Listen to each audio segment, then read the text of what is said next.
Friends from DBTK has given us their latest collab with Dragon Ball Z. I think this is a dream collab for them and I'm very happy for them. So, i-unbox na natin to isa-isa. So, simulan natin dito. This is the collector box and then this is the back. You have the Dragon Ball DBTK and Toei animation. So, it means it's licensed, di ba? And then sa loob na to, you can see, wow, you have a graphic here for Jed Kua. Maraming salamat. Ang ganda. Plus, inside, you have so many things going on. Trunks keychain purple.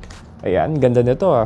And also you have the sticker packs. Dami ah, sulit ah. Ito na yung main, which are the clothing. Grabe, this is a Gohan shirt. Front, tas ang kapal ng fabric niya. And you have the print here, it's solid. You also have the back print. Wow, ganda ah. Next in here is, this is the Trunks shirt. So this is the front. So it's a combination, may embroidery, may print. Tapos meron pang patch, rubber patch. Angas ah. And the back, you have a silk screen print. And then you also have, ito favorite natin to. We have a hoodie here. Ganda oh. So you have the device na panghanap ng Dragon Balls. You have the DBTK logo. You have the Dragon Ball Z logo. And ito yung gusto ko sa likod. Ang ganda. This is embroidered, no? And it uses metallic na thread, no? So, ito na yung isusuot natin the entire day sa shoot day natin. So, sleeves pala, I forgot to mention, meron siyang Shenron na print. Kabilaan yan. It's the same. And ipapakita namin sa inyo, also this one, the tote bag na Goku, no? This is the front. So, you have the print. And sa back, yung logo ng Dragon Ball Z. Tapos, ang gusto ko ditong detail is yung strap niya. Tingnan mo naman, may DBTK pa talaga, diba? And,